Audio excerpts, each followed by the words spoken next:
Kemudian yang kedua pertanyaan saya, apakah pemerintah sekarang mampu atau berani berbuat seperti di zaman Orde Baru, Pak? Jadi itu orang-orang HTI itu, orang-orang FPI itu kan sama-sama ormas terlarang nih. Sama seperti PKI. Itu langsung mereka ditandain saja mana mereka dibuat dalam buku tersendiri. Mana pentolan-pentolannya mereka itu sampai dengan cucu-cucunya tidak boleh beraktivitas berorganisasi di Indonesia ini. Supaya tidak berkembang mereka, supaya tidak semakin menyebar kemana-mana. Ya, Pak Luman Raja. Ya Pak, saya sedikit menyikapi terkait dengan topik sekarang, perbandingan antara mana yang lebih apa Pak? Lebih buruk kah? Lebih buruk komunis atau khilafah gitu Pak ya? Ya. Kalau menurut saya ya sama-sama saja, karena itu merupakan partai terlarang di Indonesia. Pertanyaannya, komunis tidak bisa bangkit lagi di Indonesia, strategi apa yang dilakukan oleh pemerintah? Kalau yang saya perhatikan Pak Paul, pemerintah berani pada saat komunis berkembang di Indonesia, berani mengeluarkan aturan, menyekat langsung mengkop semua keluarga besar komunis itu tidak bisa beraktivitas dalam kegiatan pemerintahan. Kemudian yang kedua pertanyaan saya, apakah pemerintah sekarang mampu atau berani berbuat seperti di zaman Orde Baru, Pak? Jadi itu orang-orang HTI itu, orang-orang FPI itu kan sama-sama ormas terlarang nih. Sama seperti PKI. Itu langsung mereka ditandain saja mana mereka dibuat dalam buku tersendiri. Mana pentolan-pentolannya mereka itu sampai dengan cucu-cucunya tidak boleh beraktivitas berorganisasi di Indonesia ini. Supaya tidak berkembang mereka, supaya tidak semakin menyebar kemana-mana. Seperti itu kalau menurut saya. Oke. Ya, itu Pak Paul. Sayang pemerintah nggak berani ya menandainya ya, sayang sekali. Iya Pak, jadi kayak gini Pak, kayak kalau komunis itu kan, saya pernah dengarkan dari kawan-kawan TNI, mereka itu terdaftar dalam buku merah katanya seperti itu. Sehingga sampai dengan anak cucunya pun tak bisa itu masuk TNI, tidak bisa masuk polisi, tidak bisa masuk pegawai negeri, seperti itu Pak. Ya, oke, nanti kita dengarkan nih, kenapa nggak berani nih, Pak Jenderal lebih tahu nih. Tanya Pak Jenderal, tapi sebelum tanya Pak Jenderal, kita kasih nih ya, kasih Ardo, Rindu, Lumban, Ardo, Rindu, Warta, Pak Victor ya, Ardo, Rindu dan ini baru nih ya. Lalu Pak Victor, lalu kita kasih ke Pak Jenderal ini, kasih. Silakan Ardo. Sorry kepencet, silakan lagi. Ya, shalom Pak Paul. Shalom. Ya, kayak kepikiran ya Pak Paul ya. Sebenarnya mereka ini janjinya manis sekali Pak Paul ya di awal seperti itu. Bahwa akan ada surga seks, akan ada hal-hal pokoknya berbau-bau kesenangan begitu. Tapi setelah tiba khilafah itu berdiri, maka ancaman yang sebenarnya itu akan terjadi dan itu nyata. Ya, cuma seperti kita bicarakan tadi Pak Paul, bahwa orang Indonesia tidak melihat ke negara-negara yang itu khilafahnya sudah berjalan ya. Contoh seperti Iran, contoh seperti Afghanistan ya, bagaimana itu kebebasan benar-benar terbungkam. Apapun yang kita lakukan itu serba diawasi. Kalau kita melanggar, maka kepala kita siap-siap hilang. Ya, itu orang Indonesia tidak bisa melihatnya ke arah ke sana begitu.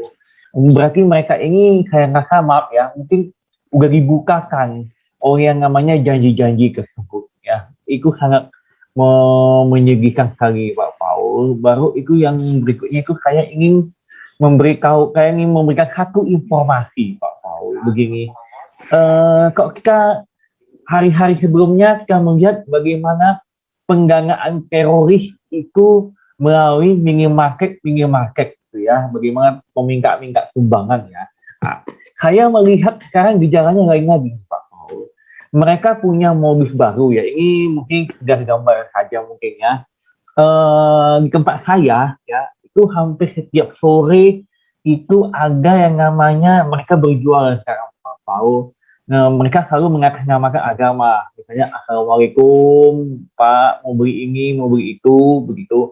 Nah, tapi model pakaiannya, cara gaya bicaranya itu mirip-mirip seperti kayak orang-orangnya berkental dengan agamanya, seperti itu Pak Paul. Nah, yang feeling saya ya, mohon maaf kalau salah ya, mungkin mudah-mudahan nggak terjadi. Feeling saya mereka saat ini mungkin lagi mencari dana nih Pak Paul kayaknya untuk aksi teroris, karena kan selama ini kan mereka kalau melalui sumbangan-sumbangan di minimarket atau yang lain mungkin udah sulit ya. Jadi mereka caranya dengan cara berjualan dari rumah ke rumah. Itu saya rasakan hampir setiap sore, Pak Paul. Nah, jadi dengan adanya di Zoom seperti ini, saya berharap ya, kita semua berharap bahkan pemerintah sudah bisa mendeteksinya sekarang juga gitu. Kenapa? Karena kita ini berburu dengan waktu. Karena kita tahu ya, seperti kita ketahui bahwa Natal sebentar lagi sudah tiba. Ya, bagaimana kita tahu bahwa di setiap Natal pasti akan ada aksi-aksi yang bikin berdebar-debar jantung orang Kristen gitu. Jadi saya berharap semua ke sini terus mewaspadainya. Kenapa? Karena khilafah ini dan aksi-aksi teror ini memang semakin nyata di hadapan kita semua. Kita nggak bisa tinggal diam. Makanya kita semua ini harus bersuara terus. Karena saya, kalau seandainya nanti Indonesia menjadi negara khilafah, wah saya nggak bisa terbayang lagi apa yang terjadi sama kita semua yang ada di sini. Jadi mumpung dari itu, kita sebaiknya mencegah sebelum terlambat. Karena mereka sudah mulai bergerak secara perlahan tapi pasti. Mulai dari pendanaan teroris, membuat aturan-aturan yang berbau syariah, bahkan sampai melakukan hal-hal yang mungkin di luar akal kita, yaitu membuat yang tidak ada menjadi ada. Nah, itu saja Pak Paul, informasinya Pak Paul. Terima kasih Pak Paul. Terima kasih. Betul ya, makanya kita anak-anak muda ini nanti harus mulai belajar Pancasila yang benar nih ya. Oke, ini lanjut dulu nih. Tadi siapa tadi ya? Rindu, hilang ya? Rimbun ya? Oke dah, ini langsung Pak Victor Madayo. Ya, shalom. Shalom. Malam Pak Paul. Ya. Malam semua. Ya, memang malam ini juga makin menarik ya yang kita bahas ini. Mengenai khilafah dan apa tadi Pak Paul? Komunis. Komunis, oke. Kalau komunis sih sebenarnya nggak jauh-jauh beda dengan khilafah, tapi kayaknya lebih kejam. Komunis khilafah. Nah, Hizbut Tahrir, kita berbicara mengenai khilafah, kalau di Indonesia itu adalah HTI kan Pak ya, dengan PKS-nya, jelas banget. Nah, Hizbut Tahrir di negara asalnya sendiri itu dibubarkan, dan pendiri dan pendukungnya itu dikejar oleh pemerintahnya untuk dipenjarakan, ditangkap. Nah, di Indonesia hanya sebatas dibubarkan, tetapi tidak ada tindakan dari pemerintah yang tegas dan keras, artinya mem-PKI-kan mereka. Siapapun, namanya organisasi terlarang, kok nggak diapa-apain. Sehingga di zaman SBY saja, dan ditayangkan di TVRI, dengan memakai fasilitas negara, itu Senayan, Istora Senayan, mereka memproklamirkan HTI di sana. Itu di zaman SBY, dengan bangganya. Tapi tidak ada tindakan. Kok sekarang baru di zamannya Pak Jokowi, baru dilakukan ketegasan. Tetapi menurut saya tegasnya kurang. Nah sekarang ini, masuk ke tanggal 30 September malam ini, dan besok mau 1 Oktober, itu banyak isu-isu PKI di Indonesia digoreng-goreng kembali, termasuk ya si mantan Panglima TNI. Nah, kalau berbicara ini PKS, Pak, itu tidak terlepas dari PKI juga. Kenapa saya katakan begitu? Yang salah satu tokoh itu adalah BTI, Barisan Tani Indonesia, itulah bapaknya Nur Wahid. Nur Wahid itu bapaknya itu pendiri BTI dan memang Barisan Tani Indonesia di zaman itu melakukan berkolaborasi dengan PKI. Nah, sekarang kok sok-sok yang namanya Nur Wahid ini mengatakan, oh dia bersih, dia harus bicara mengenai PKI. saya bilang kalau orang lancar berbicara mengenai PKI, seharusnya koreksi diri. Siapa Anda? Koreksi diri. Anda berasal dari mana? Bobot bibit bebetnya itu gimana? Nah ini yang saya katakan Pak Paul. Di Indonesia sekarang itu ketidakjelasan, sekat-sekat yang dikatakan mana PKI, mana partai PKS, mana HTI, nggak jelas sama sekali. Sehingga bercampur aduk. Yang satu menuduh yang satu tidak terima balik menuduh. Kalau menurut saya itu gerakan-gerakan PKS itu benar-benar real seperti gerakan PKI. Kalau saya akan mengatakan, terserah orang lain yang bilang seperti apa. Kemudian masalah khilafah itu jelas sekali. Itu afiliasinya kalau di Indonesia itu tidak terlepas dengan HTI dan PKS. Sangat jelas sekali. Nah ini sangat berbahaya. Masuk ke 2024, seperti yang tadi kemarin dikatakan Pak Paul, akan mendukung sepenuhnya untuk kemerdekaan Papua. Jangankan hanya Papua, Pak. Kalau mereka mencoba untuk mereka mau menang di 2024, bubar sekalian Indonesia. Ngapain? Apa yang kita harapkan? Nah sekarang yang saya bilang ada video-video yang mau mempromot bahwa ngapain non-Muslim takut dengan khilafah. Khilafah itu kan hanya untuk agama mereka. Betapa manisnya mereka mempromo. Tapi kenyataan yang terjadi di luar sana, contohnya di Afghanistan yang terbaru, dan saya juga tahu persis bagaimana Poso sekarang diperlakukan. Itu tidak beda. Nah sekarang ini mereka tidak melihat bagaimana itu budaya yang dimasukin. Budaya paling gampang banget dimasukin budaya Indonesia ini. Diinfiltrasi oleh budaya Arab. Dengan berbasis agama. Dibohongin habis-habisan. Sangat berbahaya. Di suatu saat kita ingin melihat budaya asli Indonesia. Saat itu sudah musnah, sudah tidak ada lagi. Yang ada hanyalah budaya-budaya Arab. Tapi apa yang budaya? Kalau budayanya itu bagus, mendingan kawin kontrak di puncak. Urusannya titip. Itulah yang budaya-budaya mereka bawa. Cocoklah dikatakan tadi yang video Pak Paul tadi.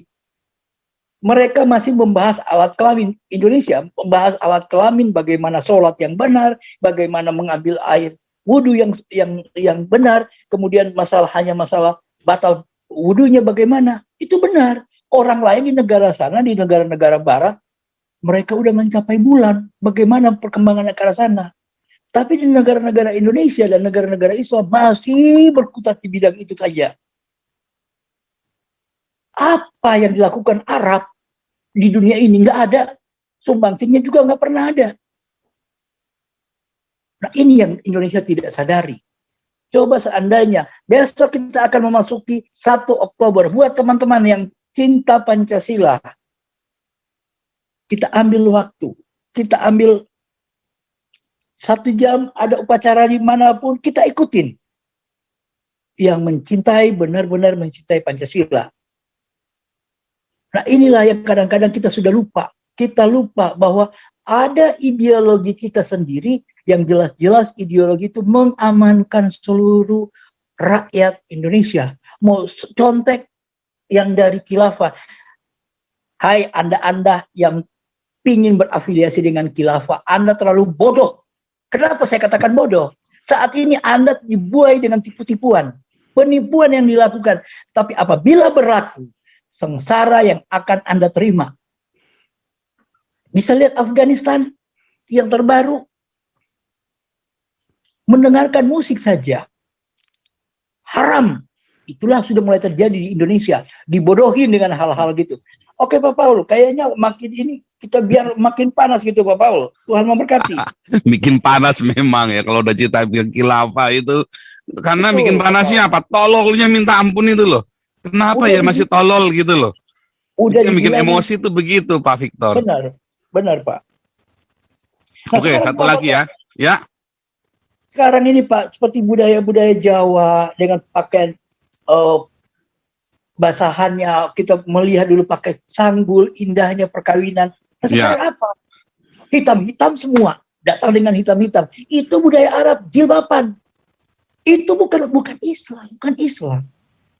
Bohong. Kalau memang itu Islam, kenapa anaknya raja, putrinya raja Saudi Arabia nggak pakai jilbab? Karena dia berpikiran positif, dia berpikiran terbuka. Artinya dia tidak mau dikungkungi oleh adat. Adat mereka itu bukan Islam, tapi adat. Itulah Indonesia lupa dengan itu, Pak. Hancurnya budaya Indonesia sama dengan kehancuran Indonesia sendiri. Bubarnya Indonesia, percaya ini, Pak. Oke, Tuhan berkati. Oke, setelah ini satu lagi nih, Pak Matias Tambah. Silakan. Mana nih Pak Matias Tambah nih? Ada Pak Matias Tambah? Oke, skip dulu ya. Ini Pak Luman Raja dulu deh, silakan Pak Luman Raja. Ada Pak Luman Raja? Ya, kalau nggak ada skip dulu ya. Oh, ada. Silakan. Selamat malam Pak Paul.